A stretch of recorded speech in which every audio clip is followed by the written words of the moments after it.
Okay, I'm back. I'm going to do a bunch of little short videos and just put them up, the little short little segment things. So some will make sense, some won't. But if you're interested in the off-road thing, like I said, I have the Can Am.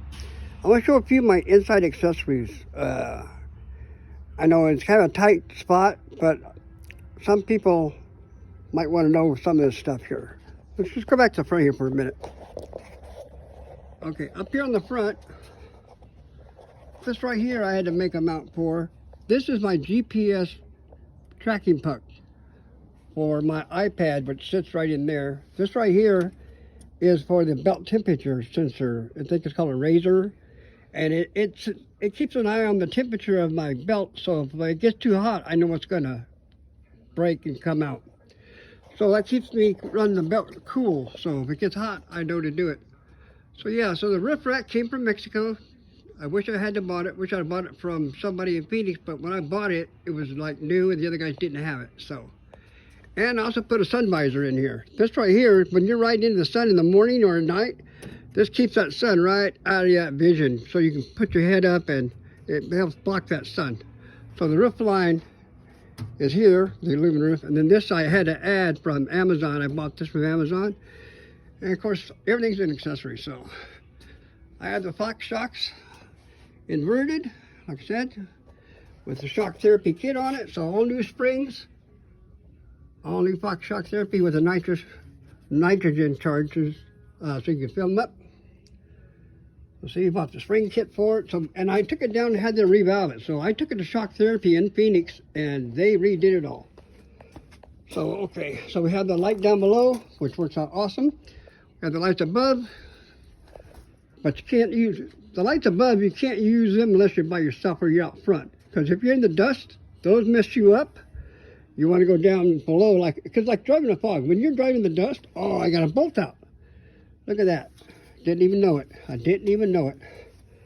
Well, I tell you, you got to watch out for all this stuff vibrating all the time. This one's in it, but yeah, I didn't even realize. I got to find a metric bolt and stick in there. So, good thing I just happened to be looking for it. So, yeah, like I said, we're going to put an axle in it come Monday when they come in. Anyway, I used the Simpson racing seat, which made a big difference on my seat. I love it. And it was able to let me pick the seat up a little bit more too on height, because I'm a real short guy. And these Can Am's, you lay back in them like a race car. You lay down in them. And let me show you some of the accessories I put on here. Like I said, I have the air pumper, and back there, that's the particle separator. I'd highly recommend it. This is my air pumper. My air pumper comes down here. There are passengers. Up inside. Okay, now I also use an iPad for navigation. Let me sit down in here. I'm sorry about the camera problems here. It's a real tight space, and I want to show you some stuff. Now, this is what I talked about, the puck that's outside. So once you buy the puck, they don't tell you you have to get the program to make the puck work. I didn't know that. So I use a 10.5 iPad, and I use a Gaia program. And that's what I use. I'm navigating with a Gaia navigation program.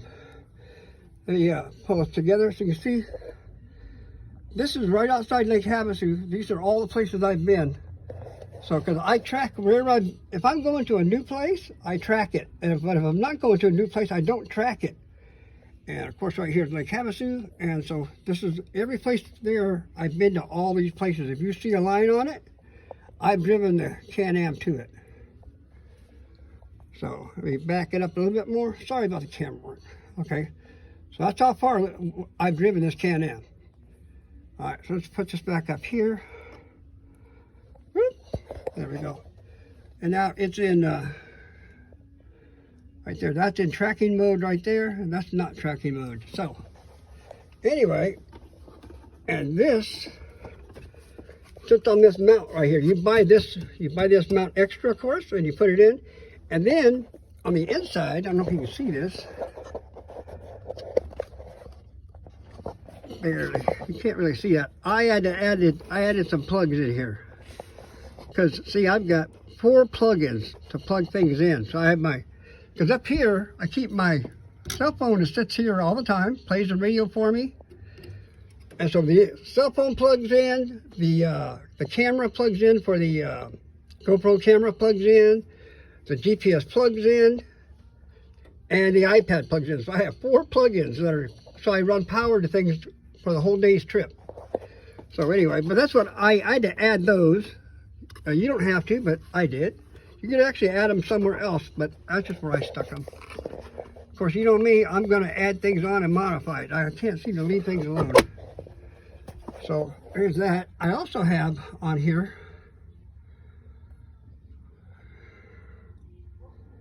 I put on here this is lead nav. I had this app on here also, so I have this navigation too. This is for racing. When I bought this thing, I thought I was going to go racing, so I put lead nav on there and stuff, but I didn't go racing. And I also have ride command on here too for guys with the Polaris ride command stuff. But I had trouble using that one there because this iPad is not hooked to a telephone, so I have to tether it from here to my telephone with a hotspot thing. And but I haven't found anybody using this app. So I mean, but I do have that one also. So I have 3 apps. Plus, I also put this one on here too.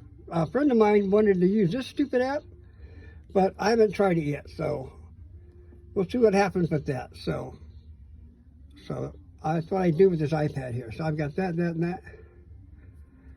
All right, let's go back over here. Whoops.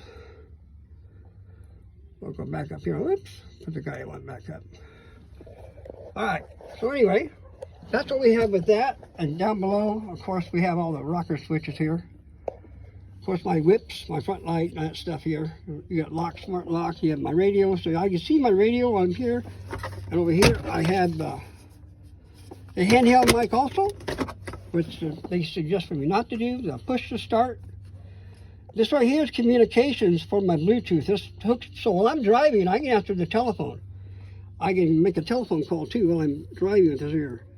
All I have to do is push this down here where it says call. Move that down there and hit the button right here. This answers the phone and hangs up the phone also. And my radio plays through the headphones in this thing. So I actually built my own. I had to modify a helmet. I modified a modular helmet, and I went to Summit Racing, and I bought this air intake from Summit Racing. I drilled a couple holes here in the top, and I siliconed it and screwed it down. So now I have my fresh air pumper right here, which attaches to my helmet. So while I'm riding, I have fresh air pumped into my helmet so the dust doesn't tear me up. Because when you're riding, I'm never riding in the front because I'm real bad about giving directions. I get lost out in the desert real easy. So I end up like riding second or last or whatever, so I'm usually eating a lot of dust. So plus, I love the fresh air. And when it gets cold, if you put this helmet down, it keeps you warm. You can just shut the air thing off or turn it way down. So up top here, I have the helmet hook right here, of course, helmet hook. Up here, these are switches for the right and the left lights outside. This right here is the light bar for the flashing lights in the back and the red lights and the yellow light cautions. This is the navigation light for inside dome light. Here's the regular radio controller for how fast you want the air to come into your helmets or not. So I have that. So there's a lot going on here. Here's my dome light over here. So when I put the dome light on that side for the navigator for the passenger, and of course upside, this is where the GoPro turns off and on. And here's where my phone sits right in front of me because I found I like to change the channels and I want to see what's on my phone when I'm driving. But I use it a lot. So my phone, when I'm driving, my phone is on the whole time I'm out. And right here is where it lights up for the belt temperature gauge. That is well worth buying. I know it's $400 and all that stuff, but you know. And over here is a push to talk radio. Down here is a push to talk for the passenger. This so they can talk from car to car. This is for talking car to car. When you want to talk to the other passenger, you just talk and it picks it up automatically. You don't have to push a button to talk to your passenger. You just talk into the microphone and it picks it right up. Like I said, there's a lot going on in here. I said, when I bought it, I thought I was going to go racing. I put curtains up on the windows because my German Shepherd rides with me, and I put this curtain up to keep him inside. And sometimes I have a grandkid that ride with me, and so I put the window nets up. And I actually went ahead and put one on the driver's side too, because there's sometimes we get going, it's a little hairy, and just for a little safety, I actually went ahead and put one up for myself too. But there's a lot going on inside there, a lot. So I know some people don't get to see all that. Oh, and then the shifter gate. I have a different shifter gate than, this is not a stock shifter gate, of course. Sorry, the camera. I'm trying to get in and out of here, but I forget how to do stuff. Oops, sorry about the camera. Anyway, this shifter gate right here, I should have stayed up.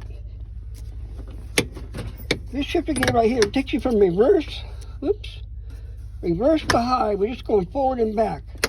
If you're over here, it takes you from reverse to high, straight back shot. So you don't have to look down. When you grab your shifter, say I'm going up a real steep hill, you step back out.